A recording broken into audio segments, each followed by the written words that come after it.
curriculum of the physical sciences, paper 1, the prelim of GAUTENG.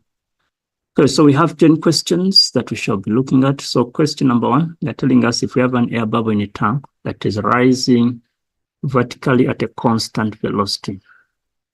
Okay, so if the velocity is constant, which means we don't have any sort of acceleration. So the forces acting are given below. So X, Z, and Y. So if the bubble is rising, which means this force, the upward force, must be greater than these two combined. Okay, so they're asking us for the incorrect option. Okay, so option A, they're telling us that X is equal to Y plus Z. Okay, there's some bit of truth in that statement. And then B, for us to get Z, we have to get X plus Y. No, there's no truth there because it should be a minus, since these ones are acting in the opposite directions. Then for us to get Y, you shall get the X minus Z. That's okay. Telling us X is greater than Z. That's true, which is also greater than Y, which is also true. So since there is some bit of truth in A, we shall go with option B as our answer for the incorrect. Then if a person stands on a scale in a lift, the motion of the lift is given in terms of its acceleration, which situation represents weightlessness.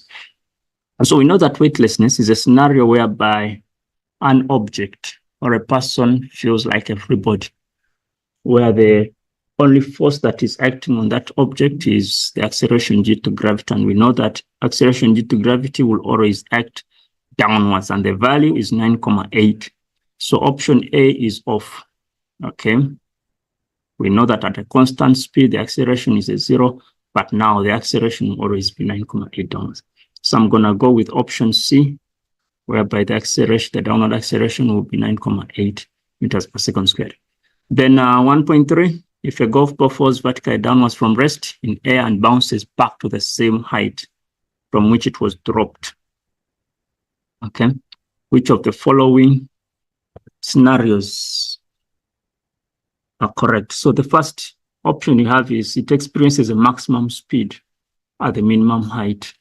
This is very true, because for the object to get back to the same height, which means the speed at the point of bouncing should be greater. Okay. Then the displacement falling is equal to its displacement that is rising, since the height reached before and after is the same, which means that option is also correct. And then it experiences minimum speed at the maximum height. So we know that at maximum height, the V final is always 0, which statement is also correct. So the combination of the options that are correct, I'm going to go with option D, which is all the 3. Okay, then 1.4, if a ball of mass m moving the velocity v collides head-on elastically. Okay, so elastically means we're going to conserve momentum, and we're also going to conserve the kinetic energy. Okay, with another body of mass m moving at the same velocity v in the opposite direction, after collision, both bodies will move with a velocity v. That is true. Both bodies travel in opposite direction with a velocity v. This is a bit more detailed. The opposite direction and then a velocity v. I mean, it's a head-on collision. Okay, both bodies are going to go off with the same velocity. It's just more like they bump each other and then they move on in opposite directions. Okay, so both balls move at right angles. Nope, one ball comes off at rest and that's out. Okay, so I'm going to go with option B for 1.4 because it has more truth in it. And then 1.5, if a mass is lifted from rest in the ground to a point H, okay, P is the increase in the gravitational potential energy of the mass, and then K is the kinetic energy at mass H. Okay, the expression that is equal to the mechanical work done. So mechanical work is a combination of both the kinetic and then the gravitational potential. Okay, so which means I'll have my K and P added together, the combination with a plus, which is option A. We can't minus, we can't multiply. Okay, then what does the term redshift mean? 1.6. I'm going to go with option, an object in space, no? The color of a distance, somehow, the expansion of the universe. This makes more sense. Okay. Then 1.7, which of the following graphs has a slope that is equal to the Coulomb's constant? Okay, so we can see that the y-axis is having just the intensity, electric field. So if I'm to get the formula, which is E is equal to KQ divided by R squared. Okay, so if I make this the subject, if I make K the subject, it's going to be ER squared over Q, which could also be written as E over Q over R squared. That is our K. We know that it will be directly proportional.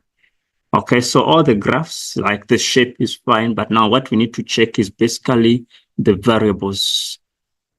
So E over Q1, that is out. E against Q1 over R squared. This makes more sense. E over R squared, no. E Q over R, no. So C will make more sense. Then 1.8. 3 resistors are connected in a circuit. Then there is a 4th resistor that is connected parallel to the 4 ohm. Okay, so if we have another resistor that is connected in that format, if we had to compare the original circuit, compared to the original circuit, how will the power dissipated by the 8 ohm and the 4 ohm change? Okay, so initially, before we introduce this other resistor, the current that was flowing here, let's say, was maximum current. So 4 ohm was receiving the maximum current, and as much as the 8 ohm was getting split, okay, which was still a bigger share. Now, if we are to look at power, let's look at the formulas of power. We can use power is equal to IV, which is the same as I squared multiplied by R. Okay, so power is directly proportional to that, and okay. So if we introduce the 4 ohm resistor, what's going to happen is that the current that was initially in the circuit is going to be split up into 2. Okay, and then the fact that the current here is smaller than the original current, and we know that current is directly proportional to the power is going to decrease in the 4 ohm. Okay, so the same story happens to the 8 ohm and the 10 ohm, because this current that was split up must again be split up again for the second time, which means the power that is being received here is going to be way smaller. Okay, so even the power there is going to reduce as well. So decrease is option A that I'll go with. Then 1.9, an immersion heater can be operated either from an AC power supply or a DC. Graph represents the potential difference when the AC power supply is used. Okay. So if this is the AC, which means this is Vmax. Okay. What DC supply? So which means we must get the VRMS, which is Vmax divided by the square root of 2. So our Vmax is 12, so 12 over root 2. That would be the answer. Then 1.10, the work function of a metal is given as that. Then if this metal is illuminated with light of frequency 3F0, okay, 3F0, they want us to determine the kinetic energy. Not just kinetic energy, but the maximum kinetic energy.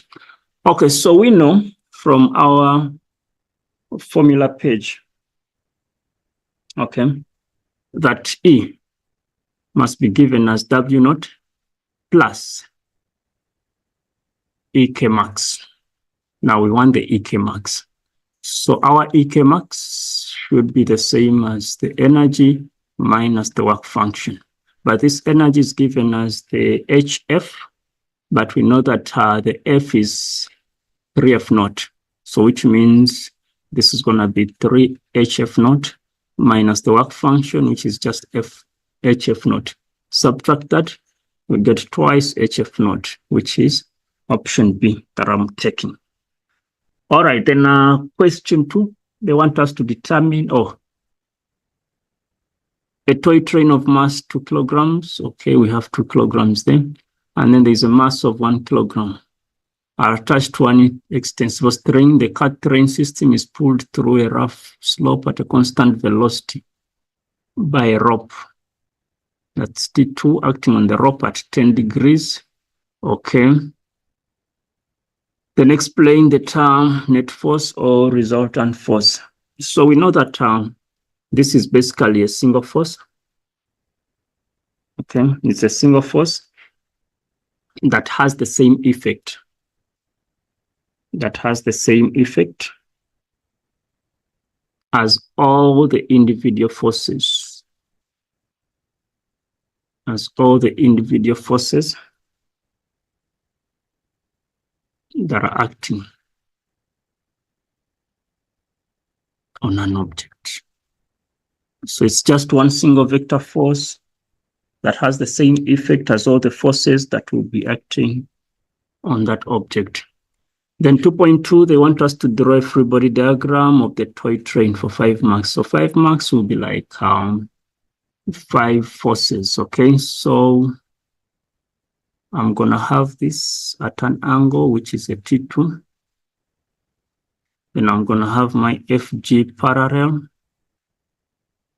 I'm also gonna have my T1. I'm also gonna have my frictional force. Then I'm gonna have my weight. I'm gonna have my normal force. 1, 2, 3, 4, 5. We have 6 forces, but N5 would be better. Okay, then they're telling us that the tension T2 is 20 newtons, causing the system to accelerate up the slope. Calculate the magnitude of the acceleration of the system if the frictional force that is acting on the car is 1,5 newtons and that of the train is 2 newtons. Okay, so there are 2 ways of doing this. We can look at the train on its own, and then we also look at the car on its own, and then we solve the system simultaneously. And so if I look at the train, let me start with the train. Okay, so when we look at 2.3, they're asking us that the tension is increased to 20 newton, causing the system to accelerate up. Initially, it was just a T2, then it is increased to 20. Calculate the magnitude of the acceleration of the system if the frictional force acting is this and that. Okay, so what we're going to do, I'm going to look at the 2 bodies separately. One, I can start with the train. With the train, it's going to be, let me break this down to a T2 cos of 10, okay? So it's gonna be T2. Let me start with the formula and say F net is equal to MA. So T2 cos of 10 minus, I'm going to have the FG parallel there, which will give me the mg sine of theta minus the frictional force minus T1 must give us MA. Okay, so this is going to be 20 cos of 10 minus 2 times 9,8 sine of 20 minus the frictional force, which is a 2, minus T1 gives us 2A. Okay, so when I look at the left-hand side and what goes there, so it's 20 cos of 10 minus 2 times 9,8 sine of 20 minus the 2. I'm getting 10, let's see, 10,993. I'm subtracting T1 to give me a 2A. Let me make T1 the subject. So T1 is going to be 10,993 minus 2A. Call that equation 1. Then let me focus on the car for now and do the same thing. So we're saying F net is equal to MA. So looking at the car, this T is going to be upwards. There's going to be FG parallel and also the frictional force downwards. So it's going to be T1 minus the FG parallel minus the frictional force. I think that is it, is equal to MA. So our T1, we don't know what it is, minus the mg, which is 1 times 9,8 the sine of 20. We are subtracting the frictional force, which is 1,5, should give us just 1A. Let's simplify that. So T1 is going to be 9,8 sine of 20. Okay, I'm subtracting 1,5. This is going to give me, this is going to give me 1,852 plus A. Okay, this is what I'm getting for T1. Subtracted the gravitational. Okay, and then we've also subtracted the frictional force. All right, so let me try to equate the two equations and see what I end up with. Okay, so 10,992, that's 993. Okay, minus 2A should give me 1,85 plus A. I would do the transposition. Okay, so now I transpose that 10,993 minus 1,852. That gives me 9,141. Should give us 3A. Divide both sides by 3. Okay. Then I end up with 3,05 meters per second squared. All right, so that is what we're getting with 2.3. That's what we have with 2.3.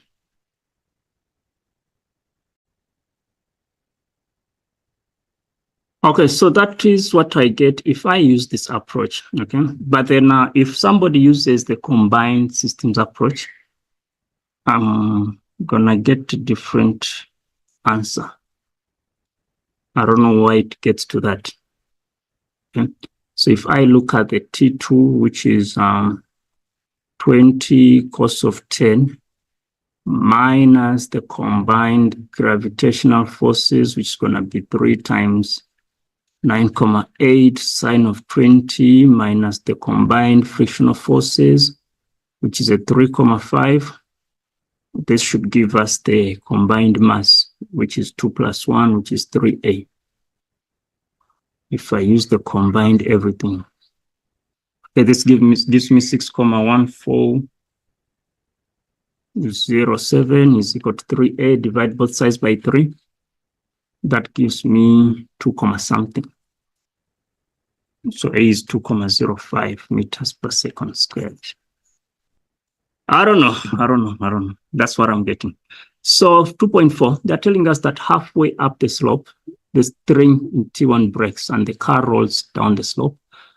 Does the friction of the train increase, decrease, or remain the same while moving up the slope? Explain the answer.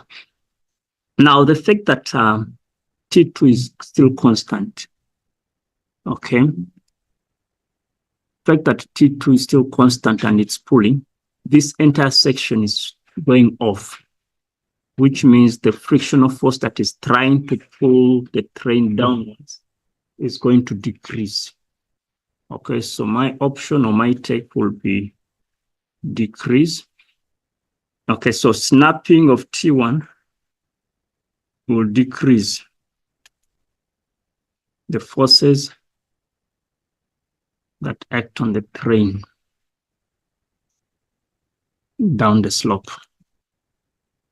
Okay, so the train is only going to be left with just the gravitational as well as the frictional force that it has. So the frictional here, the gravitational and the tension will be completely off. All right, so that is that with question 2. Question 3, they're telling us a tennis ball falls freely from rest from point A, which is 44 meters above the ground. And then the time taken to fall at different positions, B, C, D is given in terms of T as shown. So define the term free fall. So this is basically the motion of an object. Motion of an object. Free fall is motion of an object. in which the only force acting on it, only force acting on the object is the acceleration due to gravity, or just a g. Then 3.2, they want us to get the value of t. Okay, so for the value of t, what we can use the delta y formula and see this is v initial multiplied by t plus a half a delta t squared. So we have our delta y as 44. Initially, the ball was just dropped. So this is 0. So that falls away. We have a half. Our a is the g, which is 9,8. And then this is going to be, why should I use? Okay, let me just get the t from here now. Okay, so what I'm going to get is going to be 44 is equal to 9,8 divided by 2. That's going to be 4,90. This is squared. Okay, divide both sides by 4,9, and then a square root. So square root of 44 over 4,9. Let's see, 44 divided by 4,9. That's giving me 2,996, which is approximately at 3. Okay. But the question wants the value of t. Remember, the t that I got is the time that is taken for the object to reach the ground. So how many t's do we have here? There are basically 6 t's. So 6 t's will be equal to 3, then divide both sides by 6. So t becomes 0.5 seconds. Alternatively, the 6 could have been included at this point so that you get the 0.6 straight away. Okay. So that is how this would have been obtained. I don't know why I used this approach, but it is not making sense. But then the final answer has to be 0.5 seconds. Then calculate the height of the ball at point C. Now, since we know that for the ball to reach C, it's going to fall through 3 t's. Okay, so which means the time will be 3 times 0.5, which is 1.5. That's going to be 1.5 seconds. Then if we have the time as 1.5 seconds, our v initial is 0. We're looking for the displacement. We can still use the same formula.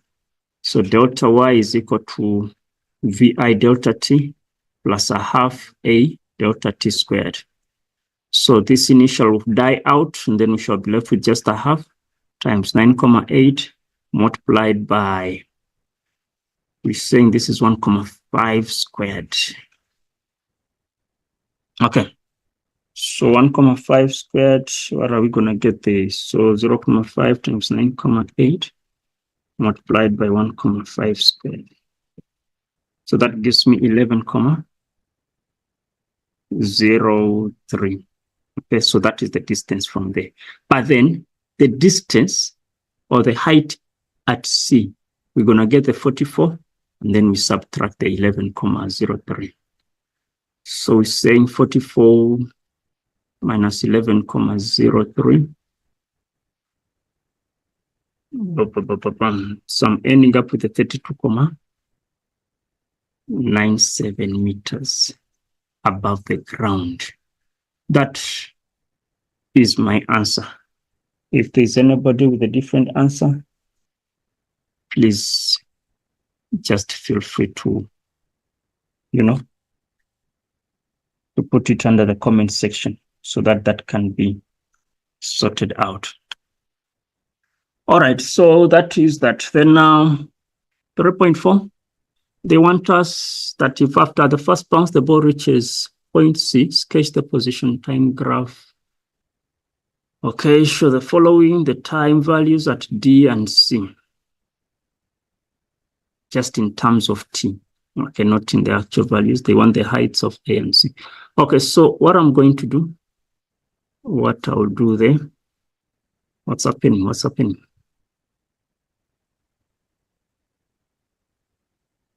So let's see, let's have our y-axis. That's our x. So this is going to be the position in meters. This is the time in seconds. So we had the 44 as the starting point. Okay. Then this thing is coming, and then it's going to bounce off to a point C. Okay. So if that is my point C, we know that the time for it to get to C is 3t, which means it's not going to make sense. Let me redraw it again, because the time is equal across. The time is just the same.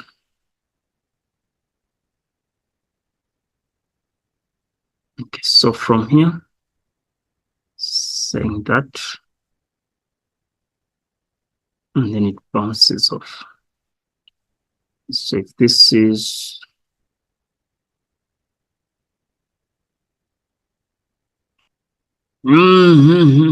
what's happening? The graph is not graphing. Yo, what am I doing wrong? Okay, so let's see.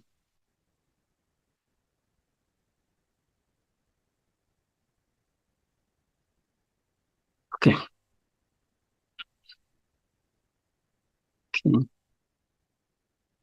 So he's saying if this is 30, that is 60. So he's saying the height is just exactly the same. And I think that's what they wanted. They wanted this height above the ground. We said it is 32.97.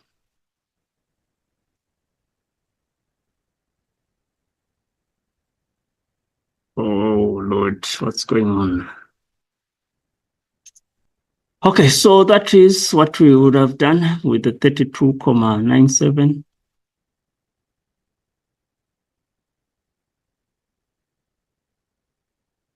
And then this is our 44. I think that's all that they needed. All right, so that is for that last question, 3.4. Question number 4. Question number 4, they're telling us that a bullet, a wooden block of mass 150 grams, freely supported on brackets at the height of 2 meters. When the mass of this bullet is taken through, the bullet embeds itself in the block, and then the bullet block system rises vertically into the air for a few seconds, and then it comes back to the original position or place. So state the law of conservation of momentum in words. So we're saying that in an isolated system, the total linear momentum is conserved. Okay, then calculate the magnitude of velocity of the bullet block system after the bullet becomes embedded. So we know that momentum before is equal to momentum after. So this is going to be mass of the bullet, velocity of the bullet, plus mass of the block, velocity of the block, should give us the mass V final of the bullet. Since it's moving together, why not combine everything? So bullet plus mass of the block multiplied by the V final. So initially the block was at rest, the bullet was moving. So let me change these masses to kilograms. It's going to be 0.15 kilograms. Okay, so initially we say the bullet is going to be, the mass is 0.05 multiplied by 200. That's going to be a 0. It's going to be 0.2 multiplied by the V final.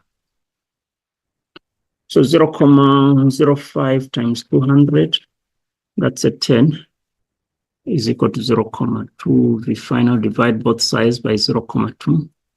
So our V final is 50 meters per second.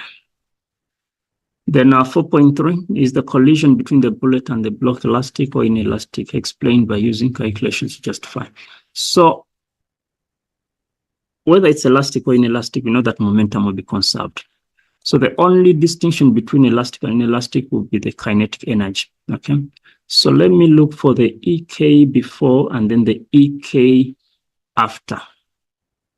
Okay. So I'll say that the EK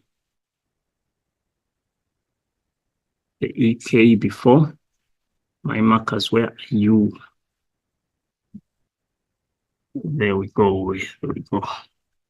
So EK before is going to be a half multiplied by the mass of the bullet, velocity of the bullet squared, okay, plus mass of the block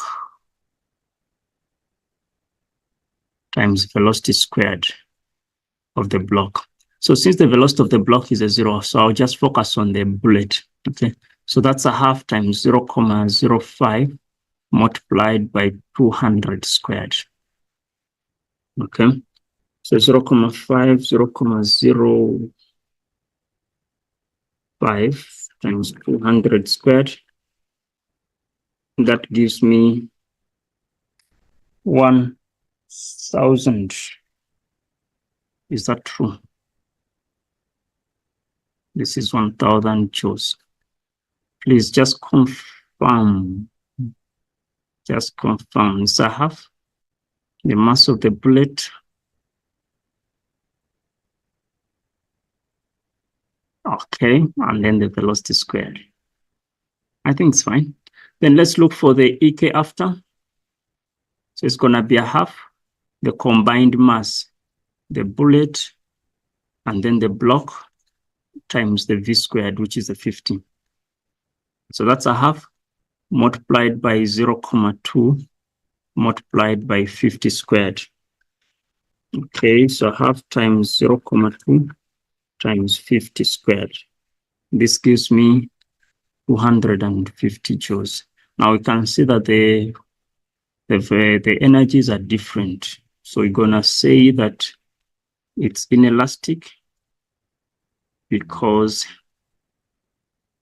there is no conservation. There is no conservation of EK or kinetic energy.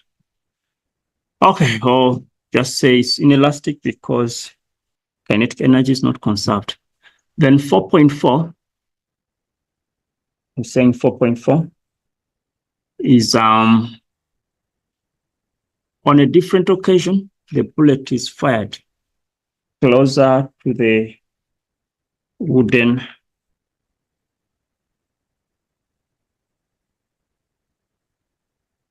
closer the wooden block at the same velocity and it exits a block with an upward velocity of this. So the bullet this time goes through. If the net force exerted by the block is this much, calculate the time taken. So we know that F net is equal to the change in momentum over delta T, or the rate in change in momentum. Okay, so that's net force. So what do they want? They want us to get the time. So delta T will be the change in momentum over the F net. Okay, so for us to get the change in momentum, I'll just use the same mass of the bullet, okay, and look at the different velocities. Can use V initial minus V final. Since the V, whichever one, any, can use any. Okay, I'm using this approach because I know that the final velocity is smaller. So, okay, over F net, so that's gonna be the 0.05 multiplied 2. That's gonna be 200 minus 195 divided by 5. Ne? When you subtract that, that's a 5, cancels 5, so it's gonna be 0.05 seconds. Okay. Question number 5, an ice skater of mass 53 kilograms moves on a frictionless surface AB, okay, with a velocity of 6 meters per second. So they start moving here at 6 meters per second. Then slides up the rough incline BC until coming to a stop. So the V final there is a 0. The height is 1.5 meters. State work energy theorem in words. So we know that the net work done total net work done is equal to the change in kinetic energy. Okay, so the net work done for an object is equal to the change in the kinetic energy. Then they want us to draw a laboratory body of all the forces acting on skate at point C for 3 months. So those are like 3 forces, 3 or more forces. Okay, so 1, since that is the stop, he's going to have his weight. Okay, the weight downwards. And then he's going to have his normal reaction. And then he's going to have the FG parallel. Sorry, my forces are curving. They should be straight lines. Okay, so that would be it. As much as it's rough, which means the friction is equal to the force that should be pushing him that side. So I'm not going to indicate it. Okay, then explain the term non-conservative force. So we know that is a force in which work done. Okay, it's a force in which the work done is dependent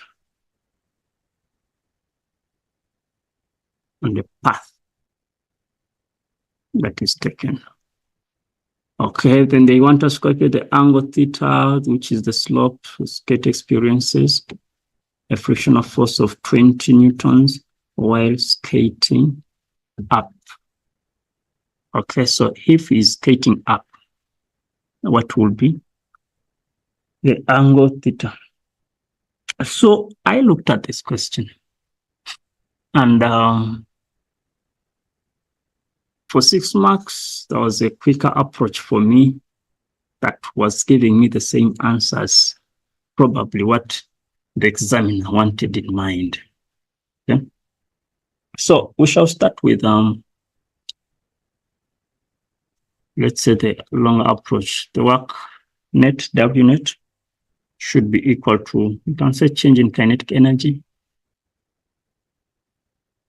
Let me not say 0. We go again. There we go again. So I'm not going to call it a 0.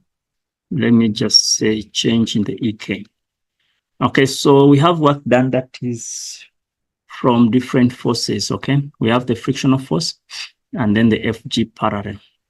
So work done by the FG parallel plus the work done by the frictional force should be equal to the change in the EK. So I'm going to look at the point B, and I'm also going to focus on the point C. That's going to be a half mv final squared minus a half mv initial squared.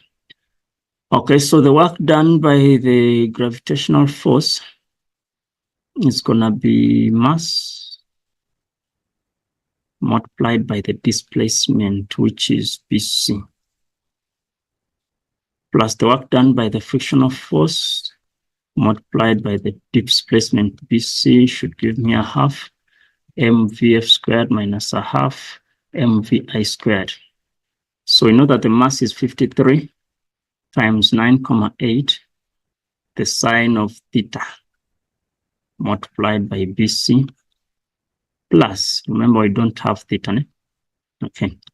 Then the frictional force, they told us it's a 20 newtons. Okay, 20 multiplied by BC is equal to a half.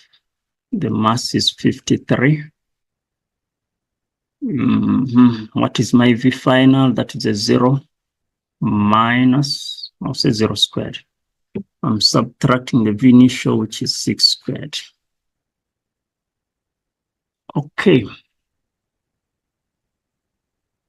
But I know that sine of theta from this triangle, we can say that the sine is 1,5 over the hypotenuse. Okay, something like that. So it's 53 multiplied by 9,8 multiplied by 1,5 over BC times a BC plus 20 BC must give me Okay, so that's a half times that, square that.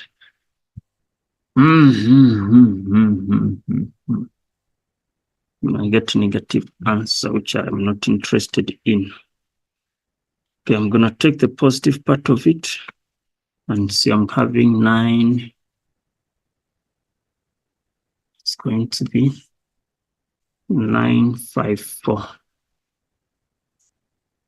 So this cancels. Then I have to transpose this to this other side.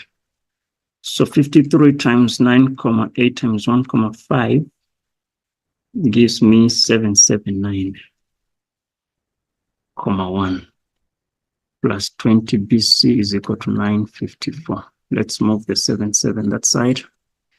Let's see if it will give us the answer we want.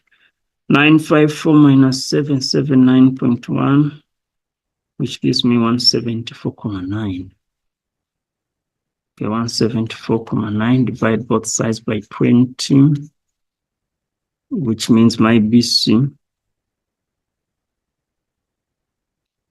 is gonna be 8.75 meters. Okay, so let me go back to the sine formula. We know that sine theta is equal to the opposite, is 1.5 divided by 8.75. Okay, to find the theta, it's gonna be the arc sine of this entire thing. Let's see.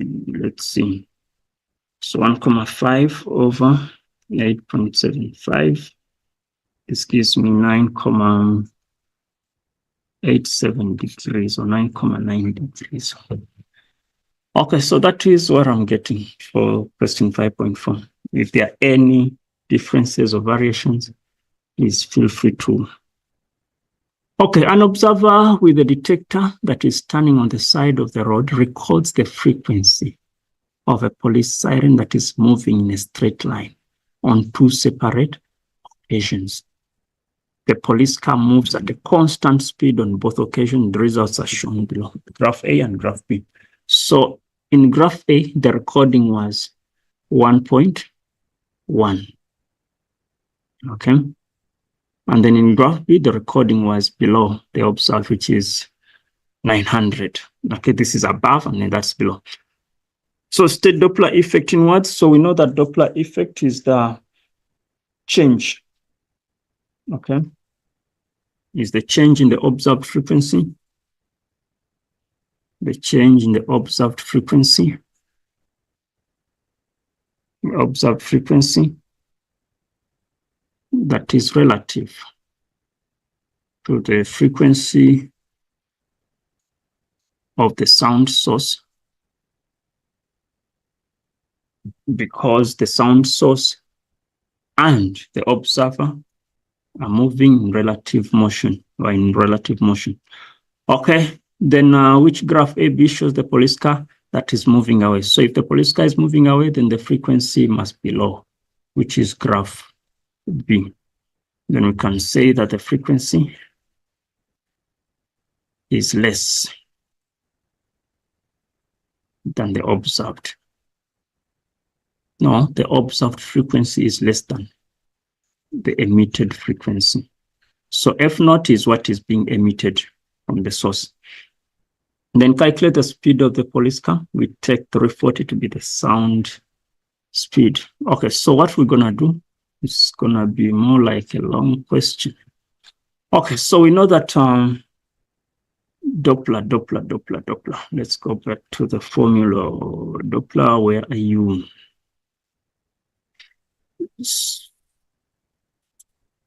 There we go. So frequency of the listener is giving us that. Okay, so we're going to say that frequency of the listener is V plus minus frequency of the velocity of the source and the frequency of the source. Now we have two scenarios, moving away and then moving towards, okay? And we have two different values. So for moving towards, we have 1.1. Okay, so frequency of the listener is going to be 1.1. Is that making sense? Yes, it's below that. Okay, so 1.1 is equal to that velocity of the source, which is no velocity of sound in air is 340.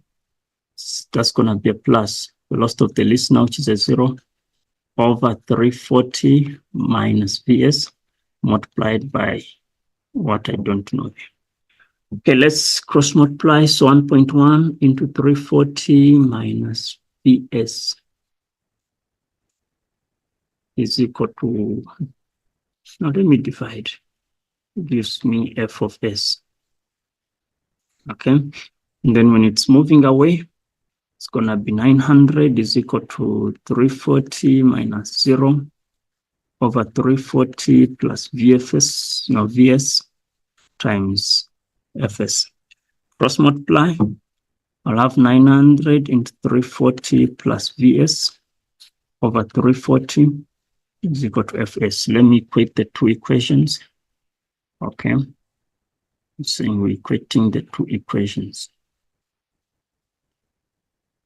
Okay, so what's going to happen? I'll have 1.1 into 340 minus Vs over 340 is equal to 900, 340 plus Vs over 340. So this cancels that. So 1.1 multiplied by 340, 374,000. We're subtracting 1.21 Vs is equal to 900 times 340, 306,000. Okay, plus 900, yes. Okay, I have to do the right thing, move the 306 that side, move the 1.1 that side. So when I subtract the 306, I'm getting 68,000 is equal to 2,000, yes.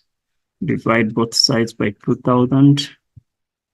So this gives me just a 34 meters per second. So that becomes the velocity that the question wanted. The velocity of the speed car, or the speed of the speed car. Then 6.4, study the emission spectra A, B, and C of the distant stars observed on Earth. So which spectra B, and C indicates the star that is moving away? So for the star that is moving away, I'm going to go with option B, because you can see that these lines are moving towards the reddish side. And then 6.4.2, if the blue part of the spectrum is being observed from Earth, describe the frequency and the wavelength. So what we know is that the frequency for the blue wavelength is going to increase. Okay, the frequency increases, and what happens to the wavelength? And then the wavelength decreases, because we know that they are inversely proportional. All right, then question number 7. We have 2-point charges, A, B, that are placed 3 meters apart.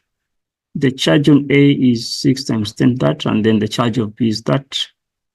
Then they are 1 meter apart, just as the drawing says. Then they want us to define what an electric field at a point is. So we're going to say that this is the force per unit charge that is experienced, per unit charge that is experienced by a positive, okay, a positive test charge that is placed at that point. Okay, then calculate the net electric field at P. So for us to get the electric field at P, the net one, we're going to look at the electric field at P as a result of A, and then the electric field at P as a result of B. So we're going to look at the two scenarios and then decide what we do next. Okay, so what I'm going to do then, and this is 7.2. Okay, so we're going to say that E is equal to KQ over R squared. So if I'm looking at AP, it's going to be 9 times 10 to the 9 times the charge of A is 6 times 10 to the negative 6. 6 times 10 to the negative 6 over the distance, which is going to be 4 squared, because it's already in meters. Okay, so when I punch this into the calculator, this gives me 3375. Okay, just to be on the safe side, 9 times 10 to the 9, multiplying by 6 times 10 to the negative 6. We're dividing it by that, 3375. Okay, then I look at the EBP. That's going to be 9 times 10 to the 9 times, that's a negative 3. So it's going to be a 3 times 10 to the negative 6 over 1 squared. Okay, so then what I'm getting here is going to be a 27,000. Okay, 27,000. So what is the formula for electric field? We know that it is F over Q, so it's Newton per Coulomb. Okay, and then the direction. So since it's a positive and a positive, there's going to be repulsion. So this one is acting, or it's being experienced to the right. And then this one, since it's negative and a positive, there's going to be attraction. And that's going to be to the left. So we're going to say that the E net is going to be the 27 minus 3375. Okay, 27,000 minus 3375, that gives me 23625 as my final answer, but this is going to be to the left. Okay, so that is the net electric field that was needed. Then 7.3, they're telling us if a proton, that is a proton is placed at P, calculate the magnitude of the initial acceleration of the proton if the mass of the proton is given as this. So we can use the F net. Okay, this is 7.3. We're saying F net is equal to MA. We're looking for the acceleration. But we know that E is equal to F over Q. So for us to get our force, we have to get the E multiplied by the Q. So E multiplied by the Q should give us the mass of the proton times the acceleration. Let me transpose and say it's EQ over the mass of the proton. So my net electric field is 23625 multiplied by the charge of the electron, not electron, proton. So we know that proton charge is just the same as the electron charge. It's just that the electron is negative and then the proton is positive. So that should be 1,6. Yeah, it should be 1,6 times 10 to the negative 19. So 1,6 times 10 to the negative 19. I'm dividing this by the mass. The question gave us the mass because electron and proton have different masses. The charges are just the same. So the mass they gave us is 1,67. Okay, so 1,67 times 10 to the negative 0.7. So when I punch that into the calculator, I'm going to end up with 2,26 times 10 to the 12 meters per second squared. So that will be the acceleration of that proton. Then 7.4, if an electron was placed at P instead of the proton, how would the acceleration compare? Now we know that acceleration is equal to, we said, F over m. So we know that acceleration is inversely proportional to the mass. Now, the mass of the electron, we saw that it was 1, so negative what? Was it negative 31? That's what I saw. 9,11 times 10 to the negative 31. Okay. 9,11 to the negative 31. Okay, so if this is 9,11 times 10 to the negative 31, so we can see that this negative 31 is smaller than the negative 27. Okay, now since the mass is smaller, then the acceleration is going to be bigger. So the acceleration is bigger, or it's greater since the electron has a smaller mass. And we know that acceleration is inversely proportional.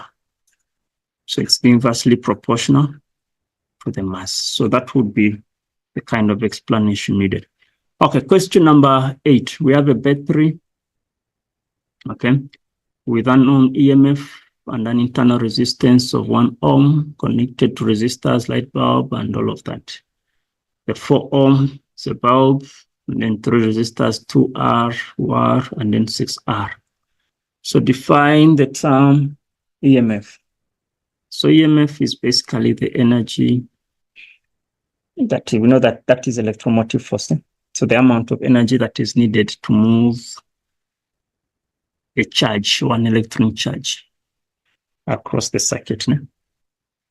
Then 8.2, when switch S is closed, the current through the ammeter is 0.2 amps. Write down the potential, and the potential difference across R1 is 6 volts across R1. So the voltage here is 6. Okay. Then they want us to get the voltage across V2 or R2. So we know that V is equal to IR. Okay. But then if this is 6V, the current is going to be the same. So let's kind of ignore the current. Is given as 2R. So which means every R represents a 3 volts. So the higher the resistance, the higher the voltage. The lower the resistance, the lower. So it's going to be a half, which I'm going to say it's just 3V. Would that make sense? Yes. Because this R1 is having the 6V. Yeah, it's 3V. Then what is the current that is passing through R2? So the current through R2, now I know that this is a 6V, this is a 3V, which gives me a 9V. If that is a 9V, same with this, it's going to be a 9V. But then the question wants to see, let's not look at the V's, let's look at the R's. So this is a 3R. This is a 6R. So there's more resistance here. Okay, and then there's less resistance here combined. So if this is 0.2, which means the current that is passing through here must be twice, which is going to be 0.4 amps. Okay, then they want us to calculate the resistance R3. Okay, so what I'm going to do, I'm going to look at the total voltage, which is 9V across. So we said the total voltage is going to be 9V for that and that. Then the current that is passing through the R3 is 0.2. Okay. So I'm going to say V is equal to IR. So 9 is equal to 0.2 multiplied by 6 R. Let me get just the individual resistor. If I can get the, because it's the same thing as me getting R3 when I say 6R. Okay. So that's going to be 1.2R is equal to 9. Divide both sides by 1.2. That gives me 7.5. This is what I'm getting. But now, since we're talking about 6R, but why did I even, because it would have made sense for me to just get a 45. Because 7.5 times 6 still a 45. So which means R3 is 45 ohms. Okay, so guys, I don't know. That is what I'm getting by just interpreting this. It can mean anything. It could be anything besides what I'm having. All right, then calculate the EMF. So we know that EMF is given as I into R plus small r. We said the current that is passing here was 0.4. So which means that the total current is 0.6. Okay. So I is 0.6. So we need to get the resistor, the effective resistance or the external resistance. So I combine this, there's gonna be a 3R. Okay, then a 3R and 6R. That's gonna be the product over the sum. So 6R times 3R divided by 6 and that's gonna be 9R. I combine this, R cancels that. That's gonna be 18, which gives me twice R. So 2 times, what was R? R was 7.5. So 2 times 7.5, that gives me 15 ohms. Plus the 4 ohms, we get the 19 ohms as the total resistance across. Then let's do the substitution and say that our EMF is going to be 0.6 into the 19 plus 1. So 0.6 multiplied by 20. That gives me 12 volts. So guys, that's what I'm getting for that question, 8.4. So the 6 marks, of course, you'll have to get the effective resistance here, the R external. That's where all the marks are. So 8.5 in a separate circuit, there's a variable resistor connected to battery with unknown potential difference as seen in the drawing. The graph below shows the relationship between the power dissipated in the resistor and the resistance. Okay. Use the graph to calculate the potential difference. So we're using power, okay? So with the formulas of power, we know it's IV. Since we're talking about resistance, let me use the one for the resistance. That's gonna be I squared R. Does that make sense? Or we could have P is equal to V squared over R. Since we know that V is equal to IR, I is V over that. So we can use this. I think this would be the perfect combination to use. So let me try to get the gradient of this. So it's going to be the change in power over the change in 1 over R, which is going to give me the PR. And if I multiply this, I have a PR, which is V squared. Okay, so let's get the gradient. So change in Y over change in X, or change in power over change in that. So it's going to be 1000 divided by 10, which gives us 100. Ne? So which means our PR is 100. But we know that PR is given as V squared. So V squared is 100. Let's get the square root. So V is the voltage or the potential difference will be 10 volts. So that's how I would have gone about that. Question number 9. Study a diagram of a simple generator. Okay. Answer the questions that follow. Is this a DC or an AC generator? So one, I'll go with an AC generator. Reason, these rings are not split. Okay. Just made up of the brushes and blah, blah, blah. Then state the energy conversion that takes place in this generator. So we know that a generator converts mechanical energy, okay, to electrical energy. Mechanical energy to electrical energy. And then in which direction will then use current flow, A to B or B to A? So we have to use the right-hand rule, the generator. And the option that I'm getting is B2A if I use my right-hand rule, because we're going to have the force that side and then the field in that direction. So the current will be left to move in that direction, B2A.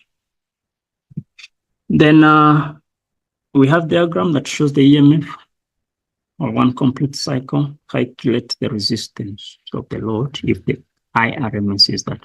So this will represent the Vmax. Okay. So for us to get the VRMS, get the Vmax divided by square root of 2.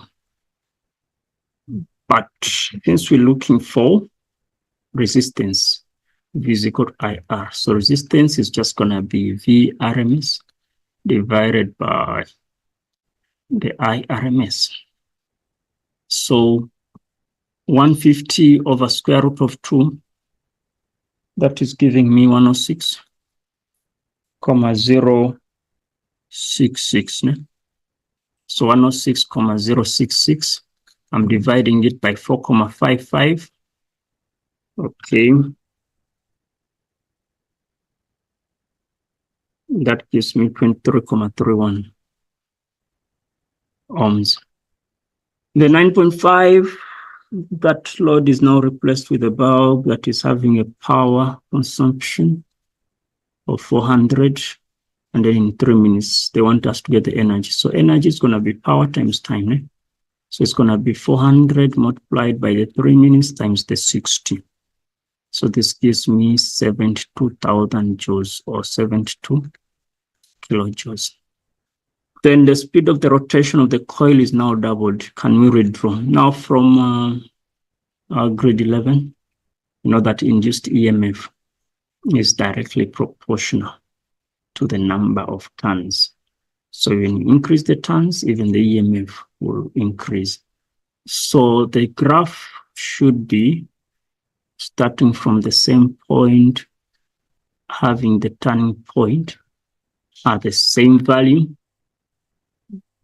but then it should go up until double the value, then comes down and then drops to a double of the value. So this should be a 300, and then down here should be a negative 300.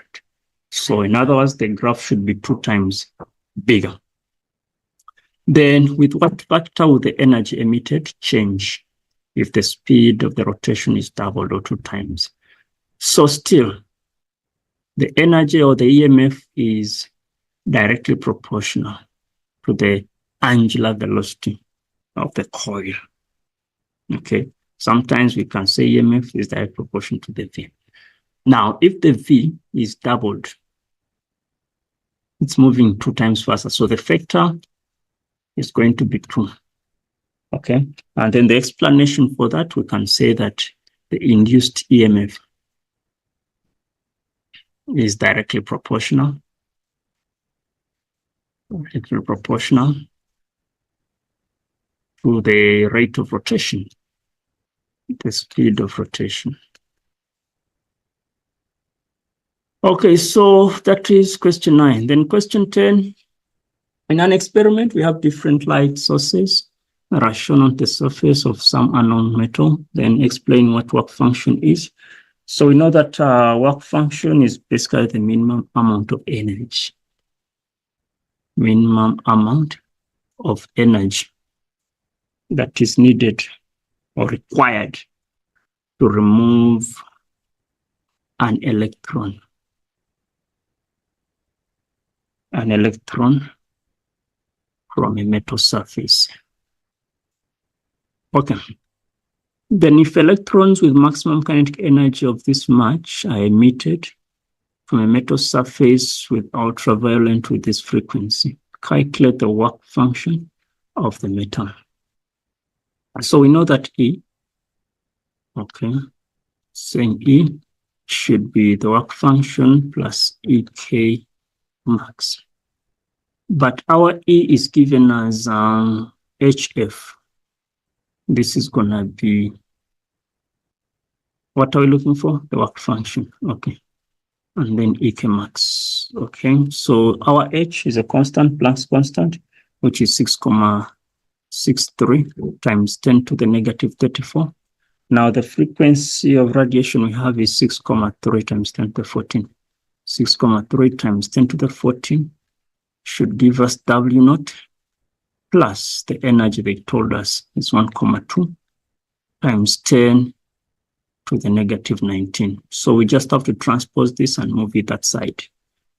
So when I do that with the subtraction, I'm ending up with 2,98 times 10 to the negative 19 joules. All right, so that is 10.2. Then 10.3, with the electromagnetic radiation with the frequency of this emit electrons from the metal surface. We choose a yes or a no, and then we support our answers. Okay, so we can start by one, calculating. This is 3 times 10 to the 16. Yeah? We're saying 3. The 3 times 10 to the 16. Now we can start by calculating the frequency of the work function. Okay, so from our formula page, I believe we have a formula like that. W naught. Where are we? E is equal to that, this and that. W naught is equal to H F naught. Beautiful. So I'm going to use this formula to calculate the initial frequency that I need, or the minimum frequency that I need. Okay. So the answer that we got here was 2,98 times 10 to the negative 19. So 2 times 2,98 times 10 to the negative 19 is equal to the Planck's constant multiplied by the frequency naught. Then let me divide both sides. Times 10 to the negative 34,63 times 10 to the negative 34. So this cancels that. So which means the minimum frequency required is going to be 2,98. That's negative 19. Dividing it by 6,63 times 10 to the negative 34. So this gives me 4,49 times 10 to the 14. Now, this is the minimum frequency that we require. Then the frequency that was given here is 3 times 10 to the 16. Okay, so we can see that this frequency is bigger than the threshold frequency. So therefore, answer is a yes. The radiation will do what? What was the question?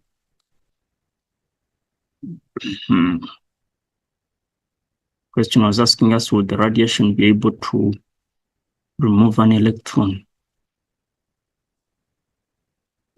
Will it emit electrons from the metal? The answer is yes, radiation will emit, since its frequency is greater than what we call the threshold frequency. So this is one way of doing it. The other alternative that I thought would make sense is if you look for the work function. Okay, the work function of this metal or this radiation, if we have to use the radiation the way it is. So just more like what we did in 10.2, we look for the work function with this sort of radiation and then see If the work function is smaller than that, then definitely it would have to emit the electrons. Okay, so that is what we would have done with 10.3. Then 10.4, when the photoelectric effect is demonstrated, a negatively charged plate is used. Okay, so if we are to use photoelectric, they are telling us that we have to use a negatively charged plate. Explain why, when this light, ultraviolet, is shown onto a positively charged, there's no charge that is lost.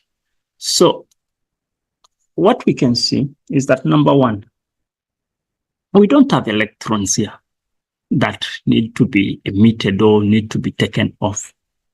Okay, so we can say that we have no free electrons to be removed because they want the reasons why. Okay, and then number two, I don't know, it just rotates around, no electrons, no electrons. So you can say that a positively charged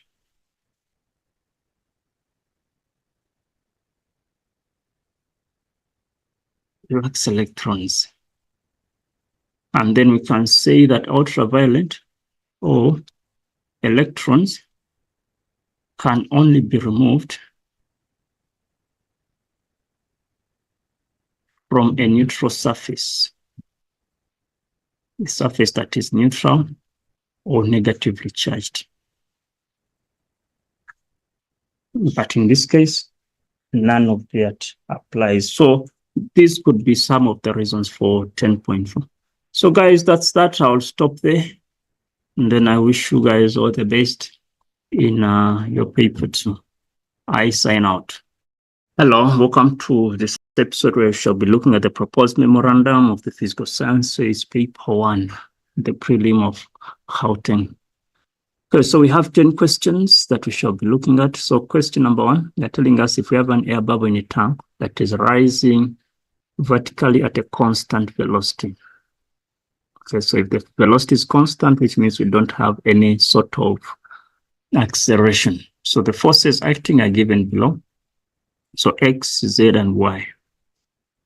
So if the bubble is rising, which means this force, the upward force, must be greater than these two combined.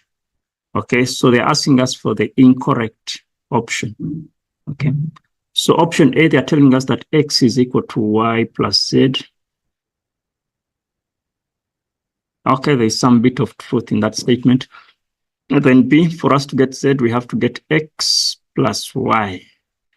No, there's no truth there because it should be a minus since these ones are acting in the opposite directions. Then for us to get Y, you shall get the X minus Z. That's okay. Telling us X is greater than Z. That's true, which is also greater than Y, which is also true. So since there is some bit of truth in A, we shall go with option B as our answer for the incorrect. Then if a person stands on a scale in a lift, the motion of the lift is given in terms of its acceleration, which situation represents weightlessness.